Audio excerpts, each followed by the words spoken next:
Bonsoir à tous, bienvenue sur Monaco Info si vous nous rejoignez. Nous sommes le samedi 12 juillet et voici les titres de l'actualité. Incontournable dans l'agenda des meilleurs athlètes mondiaux, le 39e meeting Hercules que vous avez pu suivre en direct sur notre antenne a tenu toutes ses promesses hier soir au Stade Louis II.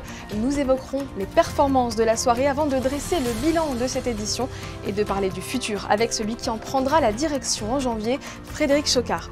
Cette édition d'Hercules était également l'occasion de décorer Monaco, capitale mondiale du sport 2025. Nous y reviendrons, puis nous rejoindrons notre correspondante aux États-Unis, Alexandra Pani, nous invite sur Times Square pour l'heure de minuit. Enfin, nous vous présenterons les bijoux vintage de la maison italienne Eleutheri, exposés en ce moment à l'hôtel Hermitage. Certains, vous le verrez, ont été portés par des membres de famille royale ou encore des stars du grand écran. Je vous le disais en titre, hier soir, le Stade Louis II accueillait le meeting Hercules Diamond League, une édition pas comme les autres puisque c'était aussi la dernière de Jean-Pierre Chobel, son directeur emblématique, un départ que le président de la Fédération monégasque d'athlétisme, le prince Albert II, a voulu marquer avec beaucoup d'émotion. Vous le voyez sur ces images. Mais avant cela, c'est un Stade Louis II bondé qui a vibré, investi par les meilleurs athlètes mondiaux, 14 épreuves au programme et un plateau exceptionnel. Cette année encore, plusieurs records ont été battus. Le point complet avec Gaëtan Lebrun et Camille Caloni. Pour cette nouvelle édition, le meeting Hercules a tenu une nouvelle fois son rang d'étape phare de la Diamond League. C'est la néerlandaise Femke Bol qui a ouvert le bal des records. La championne olympique a pris hier le départ du 400 mètres haies et a couru en 51 secondes 95. Nouveau record du meeting et meilleure performance mondiale de l'année. I was a bit nervous, but coming into the stadium, having all those people already scream for you far before you go into the blocks is truly amazing. So the atmosphere was amazing. It helped me in my race to run well and I'm really happy with the result. Cette 39e édition a aussi eu son lot d'épreuves de demi-fond et c'est les Kenyans qui ont brillé sur cette distance. Dans le 800 mètres masculin, le champion olympique Emmanuel Wanyoni a répondu aux attentes en établissant un nouveau record du meeting en 1:41:44 dans l'épreuve la plus relevée de cette soirée où les 8 meilleurs performeurs de l'année sur 800 mètres se sont partagés la piste. I'm feeling good for this win because I don't expect 800 meters now is very competitive, but I managed to win. I managed to run my seasonal best. Meeting record is not easy. C'est tellement dense et ça va tellement vite que c'est compliqué de trouver sa place encore une fois comme à Paris. Et là, je me suis mis à l'intérieur et puis on s'est rabattu sur moi, donc forcément, je peux pas freiner comme ça, donc je le fauche. Et puis une fois que je le fauche et que je sors de ma course, j'ai envie de dire c'est plié quoi. Pour l'instant, ce que j'analyse, c'est que je suis hyper loin et il va falloir repartir à l'entraînement si je veux jouer dans la cour des grands. Chez les femmes, pas de 800 ou de 1500 mètres, mais un 1000 mètres qui a été remporté par la Kenyane Nelly Chepchirchir, toujours invaincue cette saison, qui a couru hier en 2:29:77, 4e performance mondiale de tous les temps. I came here prepared and I'm so excited for winning this race because I saw the lineup, it was not good, it was tough and that's why I ran my own race. Le 5000 mètres homme était la seule course de fond du meeting Hercules. Elle a été largement dominée par le double champion du monde en salle, Yomif Kejelcha, en 12:49:46. Mais c'est le Français Jimmy Gressier qui a créé la surprise en terminant 2e et en remportant la seule médaille française de la soirée. C'est toujours un honneur de monter sur le podium dans un tel meeting qu'est Monaco, le meilleur meeting au monde en termes d'ambiance, en termes d'accueil, de festivité. Et donc très content de faire mon premier podium en Diamond League, c'est aujourd'hui. Donc j'ai souvent fait 4e. Aujourd'hui, je fais une belle 2e place. Et il faut continuer à travailler pour, j'espère, un jour gagner ma première Diamond League. Les deux courses reines de la soirée étaient bien sûr le 100 mètres femmes et le 200 mètres hommes. Sur ces épreuves de sprint, les stars étaient attendues et ont répondu présents. Chez les femmes, la championne olympique Julienne Alfred s'est imposée en 10:79 malgré un vent contraire. Et chez les hommes, le duel tant attendu entre Noah Lyles, champion olympique du 100 mètres, et Letsile Tebogo, champion olympique du 200 mètres, a tenu toutes ses promesses. Et c'est l'Américain qui s'est imposé pour 9 centièmes devant le Botswanais. Les deux athlètes ont couru sous la barre symbolique des 20 secondes. Yeah, this is my first 200 outdoors and throwing myself into the fire, I wouldn't have it any other way. Ambitions is one to get faster, but two, we're probably going to clean up that transition from the first 100 to the second 100. I felt I could have been a little more on top of myself, and that would have led me to be able to produce a faster time closing in the last 100 as opposed to kind of rocking back a little. Théo Andan, membre de la Fédération monégasque d'athlétisme, a lui aussi pris le départ du 200 mètres aux côtés des champions olympiques. Une opportunité inestimable qui lui permet de rentrer dans la cour des grands, lui qui a plutôt l'habitude de briller sur 400. Non, franchement, j'ai kiffé. J'ai pris grave du plaisir. Je me sentais super bien. Et puis je fais un bon chrono, 20,69. Franchement, merci au club de m'avoir permis de courir aujourd'hui. C'était super, le public qui scandait mon nom et tout avant le départ. C'était vraiment génial. La soirée s'est terminée bien sûr par la star de la perche, Mondo Duplantis, qui a remporté le concours en établissant un nouveau record du meeting à 6,05 m, l'un des derniers de la Diamond League qui manquait à son immense palmarès. Yeah, meeting record was the first goal, so I'm happy to do that. I felt like I should have the meeting record here, so I'm glad that I could take that down. Avec cette nouvelle édition record pour le meeting Hercules qui a réuni plus de 18 000 spectateurs au stade Louis II, Monaco continue de jouer son rôle de capitale mondiale du sport 2025. Ça a été une évidence pour plusieurs raisons. D'abord parce que la famille princière est une famille qui effectivement a mis beaucoup de choses en place pour le sport pour tous. Le prince lui-même étant un athlète connu et reconnu avec ses 5 Olympiades, mais pas que, il a pratiqué énormément de sport. Vous avez aussi des manifestations internationales à l'Hercules, le Grand Prix de Formule 1, l'Open de Monte-Carlo, le jumping, etc., qui sont des manifestations internationales reconnues par le monde entier. Vous avez aussi des équipes comme la Roca Team, comme l'AS Monaco, qui elles aussi sont dans le leadership, on va dire, des sports de compétition. Mais ce qui intéresse surtout à CES, c'est de mettre en valeur tout ce qui est sport pour tous. Cette soirée a confirmé une nouvelle fois que le meeting Hercules n'est pas simplement une compétition, mais une véritable célébration du dépassement de soi, de l'excellence et de la passion pour l'athlétisme. En parlant de passion pour l'athlétisme, le futur directeur d'Hercules est avec nous. Bonsoir Frédéric Chocard. Bonsoir Sarah, bonsoir. Cette édition nous a une nouvelle fois fait vibrer, 3 records du meeting et 3 meilleures performances mondiales, mais aussi des records continentaux et nationaux. Absolument, on a vécu une soirée extraordinaire et on était surpris de voir le stade plein dès 19 h et on a vécu une soirée extraordinaire, pleine de performances, mais surtout avec une ambiance incroyable. Du bruit, les athlètes étaient surmotivés par le monde et l'atmosphère qui régnait dans le stade. Et c'est vrai que du coup les performances ont suivi. Et donc on est vraiment très très heureux aujourd'hui du bilan de cette édition. Je voudrais revenir sur ce moment fort, le record du meeting de Duplantis qui espérait, et les fans aussi, qu'il améliore son record du monde. Alors c'est vrai que Mondo a tenté à 3 reprises le record du monde, à 6,29 m. Malheureusement hier il y avait un peu de vent et qui était à la fois défavorable pour le sprint, puisqu'il y avait entre 1 mètre et 2 mètres de vent défavorable, vent de face pour le sprint, et qui a gêné un peu aussi les perchistes. Je pense que c'est un des éléments qui n'a pas permis à Mondo de passer cette barre de 6,29 m qui aurait été fabuleuse. Il était un tout petit peu en dedans, ça aurait pu le faire, il n'a pas manqué grand-chose. C'est pas passé et on aura peut-être d'autres occasions, on espère. Les supporters qui scandaient aussi le nom de Théo Andan, athlète de l'année, qui a couru aux côtés de 2 champions olympiques de la fédération, donc Théo Andan de la fédération monégasque.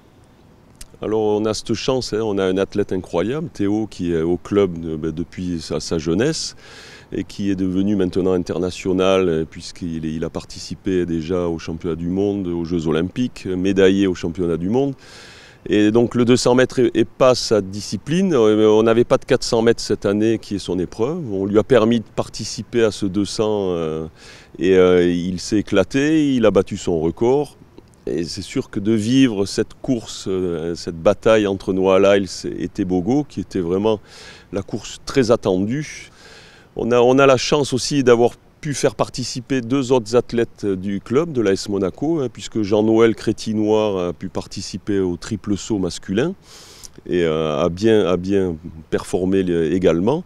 Et on avait une course aussi U23, donc pour les moins espoirs de chez nous, qui a pu participer à cette course. Lui aussi, il a vécu un moment extraordinaire. Et donc 3 athlètes de l'AS Monaco qui ont participé au meeting Hercules EBS. C'est clairement la première fois que ça arrive.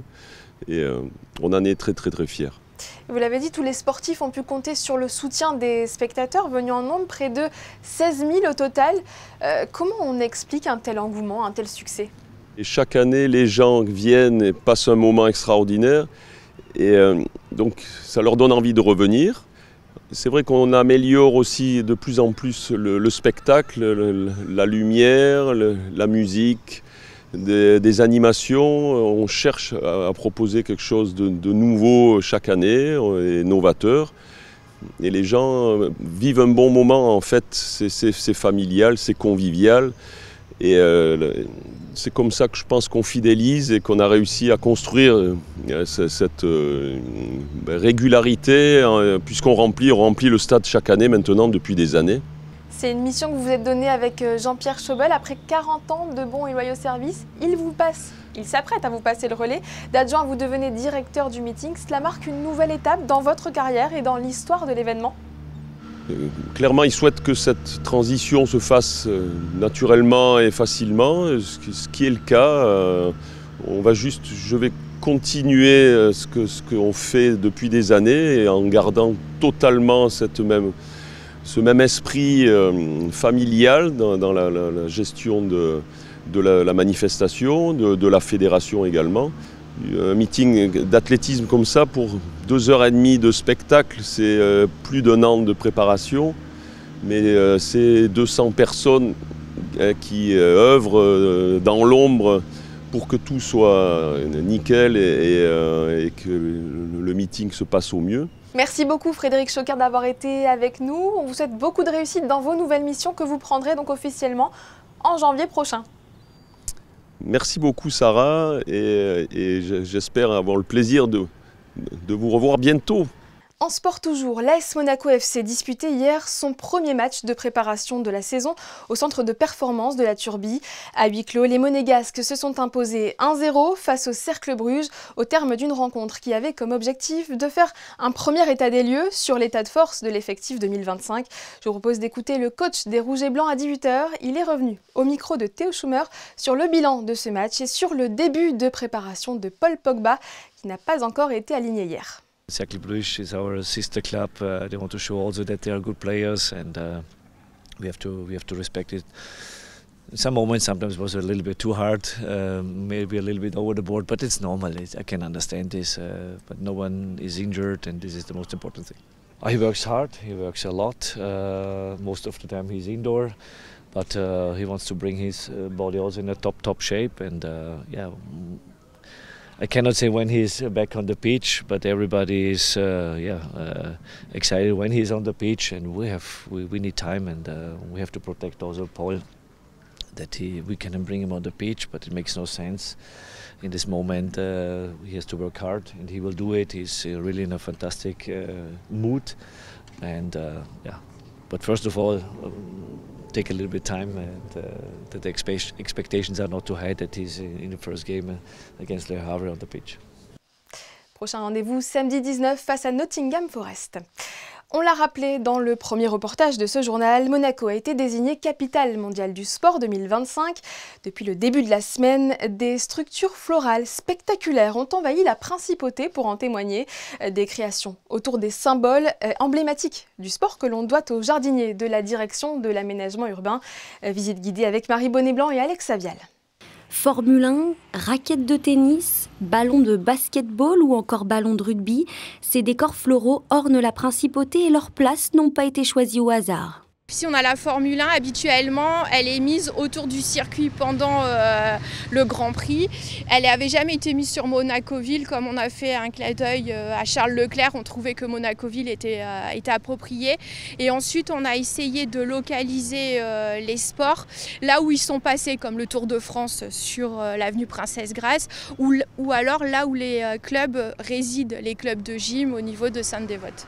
Accompagnées de panneaux explicatifs, ces installations allient excellence horticole et créativité artistique grâce aux agents qui ont fait preuve d'un savoir-faire remarquable. Ça représente à peu près 400 heures de travail, 8 agents mobilisés mais pas sur du temps complet, 12 000 graines par exemple de bégonia, 8 000 plantes plantées dans les structures, sans compter les accompagnements qui sont faits avec les structures. Ces structures spectaculaires sont visibles dans les espaces publics de la Principauté. Il ne reste plus qu'à les trouver. En bref, les étudiants de la session estivale de l'Académie de la Mer, promotion Régnier Ier Grimaldi, ont reçu leur certificat. Ces jeunes de tous horizons ont assisté à différents cours théoriques sur la préservation des cétacés, mais ils ont également participé à des tables rondes et rencontré des acteurs du monde marin. Hier, un colloque de clôture s'est tenu sur le thème des énergies. Le souverain y a assisté. Traversons l'Atlantique maintenant pour y découvrir une initiative artistique sur l'une des places les plus célèbres du monde. Alexandra Pani, bonsoir. Cette semaine, pour la Chronique US, vous vous trouvez à Times Square. Expliquez-nous. Oui, bonsoir à vous. La centaine d'écrans géants de Times Square affiche, comme vous le savez, toutes sortes de publicités, que ce soit pour une destination comme Monaco, en passant par une célèbre marque de chocolat aux cacahuètes, ou encore la dernière comédie romantique au cinéma. Elle défile tout au long de la journée, à l'exception d'une courte pause chaque nuit de 23h57 précisément à minuit. Cela s'appelle le Midnight Moment. Pendant ces 3 minutes, plus de publicité, mais à la place, les écrans sont envahis par des œuvres d'artistes contemporains. Depuis la création de ce projet en 2012, le travail de plus d'une centaine d'artistes a été mis en valeur pour ce mois de juillet. Il s'agit de l'italienne Rosa Barba. Et si vous aussi, en tant qu'artiste, vous souhaitez tenter votre chance d'être affiché sur les fameux écrans géants de Times Square, vous pouvez soumettre votre candidature sur leur site internet. Bon à savoir pour gagner en visibilité. Ce week-end, l'hôtel Hermitage accueille une exposition exceptionnelle intitulée Timeless Masterpieces ou chef-d'œuvre intemporel en français. Elle donne à voir les plus beaux bijoux vintage de la maison italienne Eleutheri. Certains ont été portés par des célébrités, comme vous allez le voir dans ce sujet de Théo Schumer et Hugo Comasa.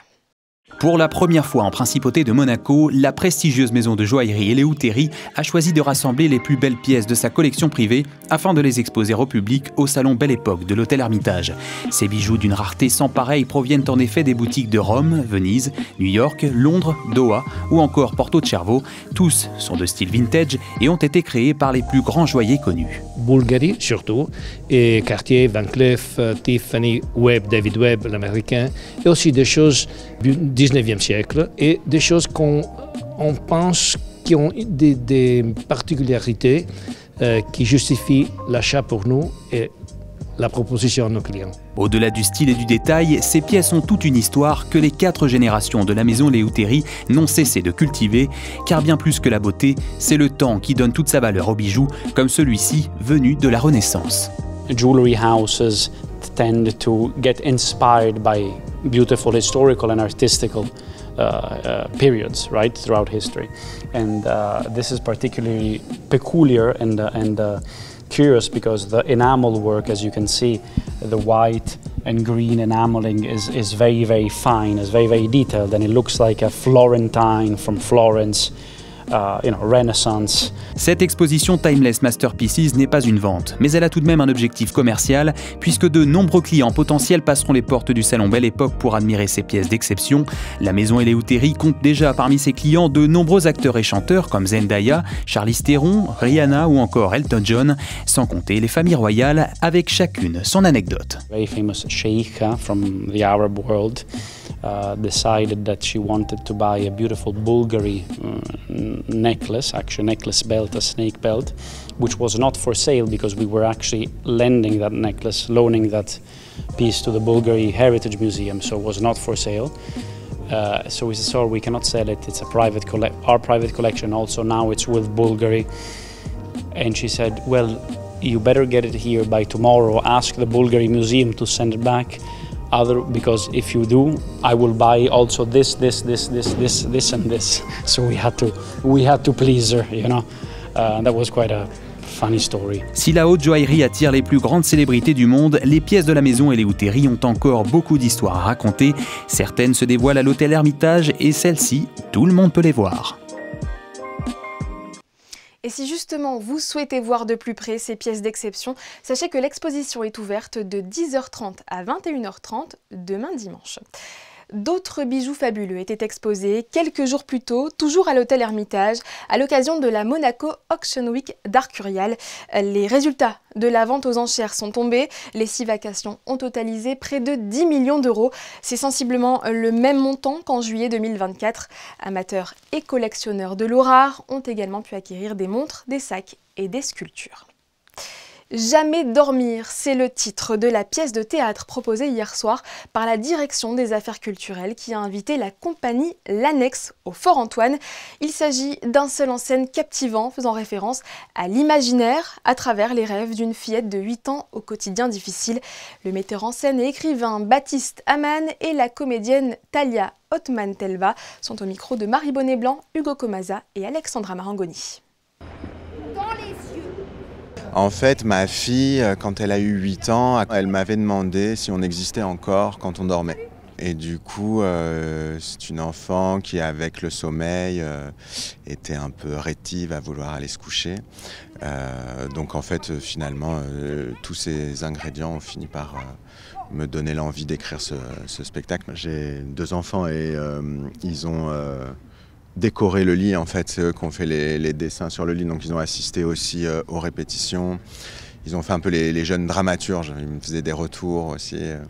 Donc c'était super de pouvoir partager ça avec eux. Et puis au moins j'avais comme ça un public cible. Là on va aller à la vitesse de la lumière. Baptiste, il a voulu écrire une pièce dans laquelle on ne raconte pas que des petites filles très sages, très lisses, des princesses, etc. Il a eu envie de donner la parole à des petites filles qui sortent un peu du cadre, des petites filles à qui on rend moins hommage, mais qui sont pour autant passionnantes et intéressantes parce que c'est des tas de petites filles. On a joué ce spectacle dans plein de contextes, mais aussi dans des milieux scolaires. Et des petites Talia, il y en a des milliers partout, tout le temps. Rester éveillé la nuit, c'est comme enfoncer sa tête dans la terre pour voir de l'autre côté du monde. Information pratique avant de refermer ce journal, tous les bureaux de poste de la Principauté seront fermés lundi prochain le 14 juillet, date de fête nationale française et jour férié dans le pays voisin. La Poste indique que la distribution du courrier et le relevage des boîtes aux lettres situées sur la voie publique ne seront pas assurés, mais que dès le lendemain, mardi 15, le service reprendra normalement. C'est la fin de cette édition, merci à tous de l'avoir suivi. Nous la clôturons comme nous l'avons ouverte sur la pelouse du Stade Louis II où le meeting Hercules a tenu son rang hier. Les images sont signées Manuel Vitali et Philippe Fitt. De mon côté, je vous donne rendez-vous demain à 18h30. Belle soirée sur Monaco Info.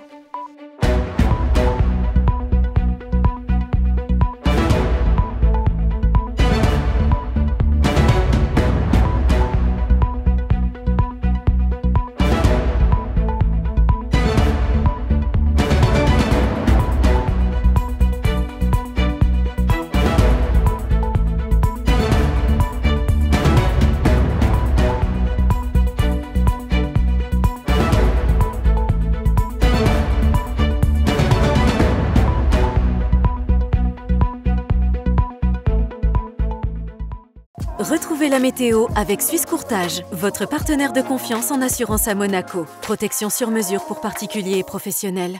Bonsoir à tous, je suis ravie de vous retrouver afin de faire le point sur le temps de demain. Dans la matinée, quelques nuages, le ciel devrait se dégager dans l'après-midi. Côté température, il fera 23 degrés le matin et jusqu'à 25 degrés dans la journée. Nous souhaiterons une très belle fête à tous les Henri et puis ce sera la journée mondiale du rock, l'occasion de swinguer sur vos tubes préférés et même dès ce soir avec Billy Idol qui va enflammer la salle des étoiles à l'occasion du gala de la Croix-Rouge. C'était la météo avec Suisse Courtage, votre partenaire de confiance en assurance à Monaco. Protection sur mesure pour particuliers et professionnels.